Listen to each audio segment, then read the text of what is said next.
Tenemos también a Esther Pomares, que es profesora titular acreditada de Derecho Penal por la Universidad de Jaén y hizo la tesis doctoral en la Universidad de Múnich. Es miembro del Observatorio Vasco sobre Acoso Moral y coordinadora adjunta de la Red Iberoamericana de Investigación, Formas Contemporáneas de Esclavitud y Derechos Humanos, además de ser asesora experta de la Conferencia de Ministros de Justicia de los países iberoamericanos en el marco del proyecto de armonización de la legislación penal en materia de crimen organizado. Y quiero agradecer el estar ahora mismo conviviendo con personas tan ilustres y tan amigas en esta misma mesa, y por supuesto además de forma especial con Carla, a la que desde hace poco creo que adoro. Bien, yo voy a utilizar, aparte de un fragmento de una poesía que me gustó mucho, que se llama de Pilar del Río, que yo la he adaptado, porque siempre que se habla del hijo, uno se olvida de la hija. Y que no le he pedido permiso, espero que esto no salga de aquí, porque es verdad que es una poesía absolutamente publicada y que se utiliza mucho en el ámbito de la trata. Bien, voy a utilizar, aparte de ese título de esclavitud femenina e inmigración, voy a utilizar la trata con fines de explotación sexual realmente para que nos sirva de contraste, porque esta ponencia es una denuncia. Me refiero a lo siguiente: voy a denunciar una situación discriminatoria de mujeres víctimas de trata no sexual. Mujeres que están siendo sometidas en la Unión Europea y en España a una práctica absolutamente invisible, por eso son las más ignoradas, que es una práctica análoga a la esclavitud, como la servidumbre en el ámbito doméstico, los trabajos forzados en el ámbito doméstico y en el ámbito de la producción textil, tradicionalmente vinculadas a la mujer. Estas son las absolutamente ignoradas. Lo primero que quiero hacer es una muy pequeña, breve introducción sobre qué se entiende por esclavitud, qué es lo que se entiende por trata. Sé que lo van aquí a mencionar, pero lo quiero decir a través de elementos que son característicos y que gravitan en torno de este fenómeno que se da en la actualidad en España y en el entorno de la Unión Europea. Cuando hablamos de esto, hablamos de tres elementos característicos. Hablamos del ejercicio de un poder de control, de dominio de una persona sobre otra, la víctima,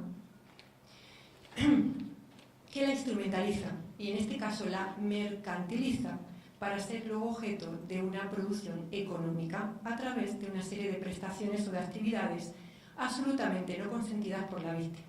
Por tanto, el segundo elemento es la falta de consentimiento, porque aquí el tratante lo que hace es que recurre a una serie de medios que vulneran el consentimiento, violan el consentimiento o simplemente vician el consentimiento de la víctima para luego ser sometida a una situación de disponibilidad absoluta a otra persona, de disponibilidad de sus tiempos y de forzamiento a realizar una serie de actividades o de prestaciones. Esto con independencia de cuál sea la modalidad de esa prestación.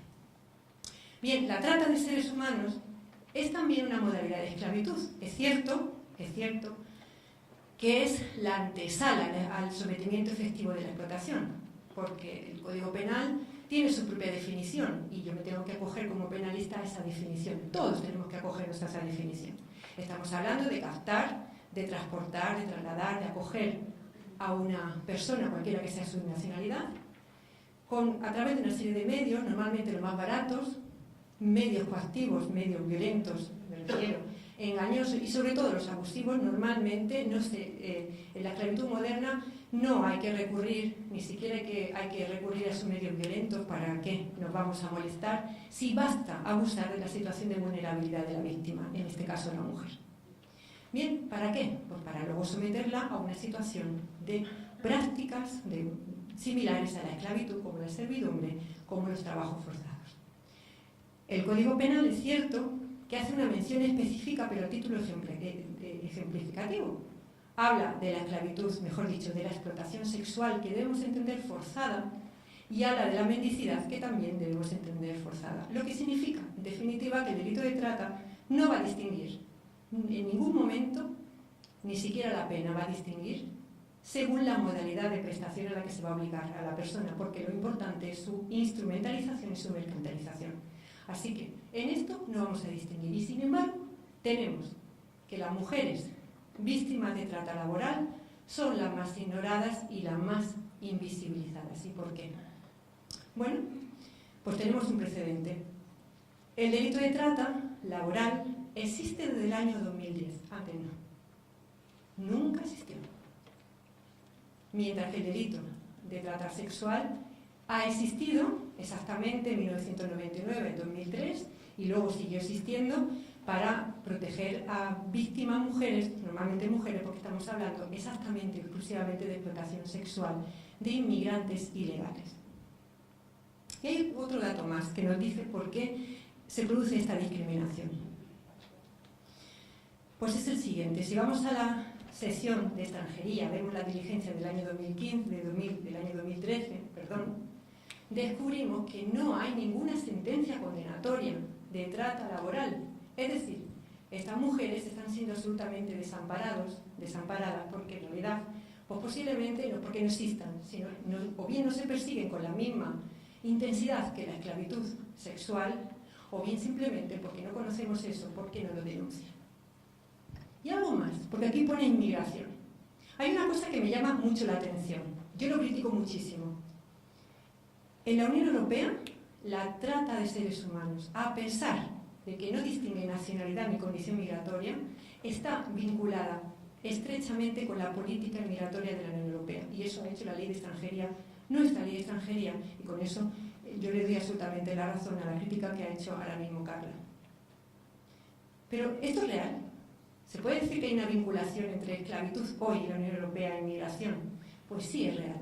El Consejo, mejor dicho, el Consejo de Europa, en el año 2004 advierte de la existencia de miles de esclavas, no dice esclavos, dice esclavas inmigradas, sin distinción entre si son inmigrantes legales o ilegales, que están sirviendo y por tanto están prestando de forma forzada, sin ningún tipo de remuneración, como esclavas en el servicio doméstico. Vienen normalmente engañadas o simplemente se les abusa de su situación de vulnerabilidad y punto. Pues en el año 2013, que yo pensaba, digo, lo mismo ha desaparecido esa preocupación, en el año 2013 se ratifica el Consejo de Europa y ya habla de trabajadores inmigrantes y servicios, trabajos forzados en la Unión Europea. Ya se está poniendo ahí, digamos, el dedo en la llaga sobre la discriminación que hay en torno a la esclavitud laboral, sobre todo la femenina en el ámbito textil y en el ámbito del servicio doméstico. Y uno puede decir que esto no existe. Os voy a contar, y ya con esto voy a terminar, dos casos muy tristes, pero son reales.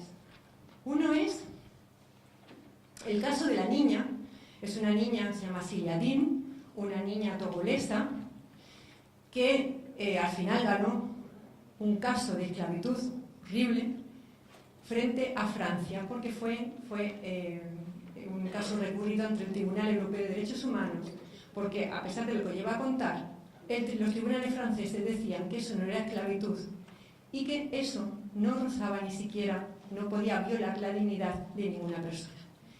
Esto es una niña que entonces estaba en su lugar de residencia, realmente estamos hablando del principio, un matrimonio francés muy adinerado, se traslada a Togo para hablar con el padre de la niña, entonces 15 años. Querían tenerla bajo el servicio doméstico, el padre no es que la vendiera, pero el padre dio su consentimiento, dio el traspaso de poder, de control, de dominio sobre esa niña, pero con una condición, que a la niña, verdad que le iban a pagar el viaje, la niña no tenía documentos de legalidad administrativa, él le sugirió, le pidió por favor que las escolarizaran, que le regularizaran su situación administrativa y que la trataran igual que a los niños, los 4 hijos del matrimonio. Cuando llegó a Francia, eso desapareció. La niña fue esclavizada 15 horas al día, sin posibilidad de salir de la casa. No la tenían amordazada en absoluto. Eso sí, la niña vivía dormía en un colchón en el suelo cuidando siempre al bebé durante mucho tiempo, porque por si acaso el bebé lloraba, ella tenía que estar dispuesta para siempre.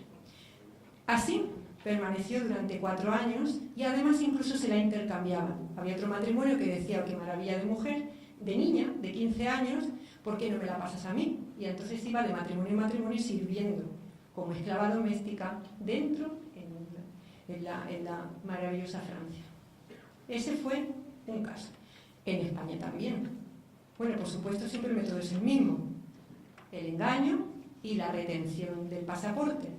Y luego no hace falta amordazar, porque aquí tenemos un caso, es una adulta ecuatoriana, igualmente, viene a España sin documento, le dicen que va a trabajar en el servicio doméstico, pero con todas las condiciones, y se encuentra con que tampoco recibe remuneración y trabaja todas las horas del día, pero no solo en la casa de los empleadores, sino en cualquier banco, en cualquier domicilio de una entidad bancaria, etcétera, etcétera, y además se le intercambian otros empleadores. El método es el mismo, no hace falta amordazar a nadie, simplemente se le retiene el pasaporte y se le dice, tú eres inmigrante ilegal, tú sabrás lo que vas a hacer. Bien, estos son los 2 casos.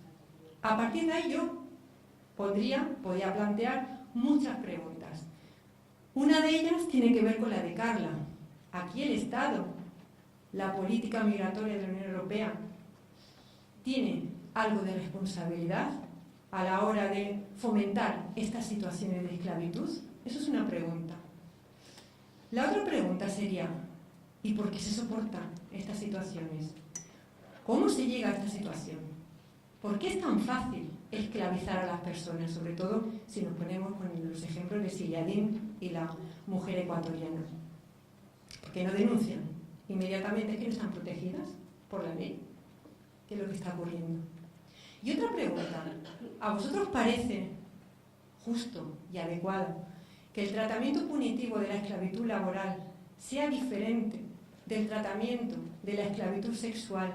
Porque como tenemos un punto de partida en el Código Penal, aunque os pueda parecer raro, no existe ningún delito de sometimiento a trabajos forzados no sexuales, ningún delito de sometimiento a esclavitud no sexual. El único que existe es la esclavitud o la explotación sexual forzada. Muchísimas gracias.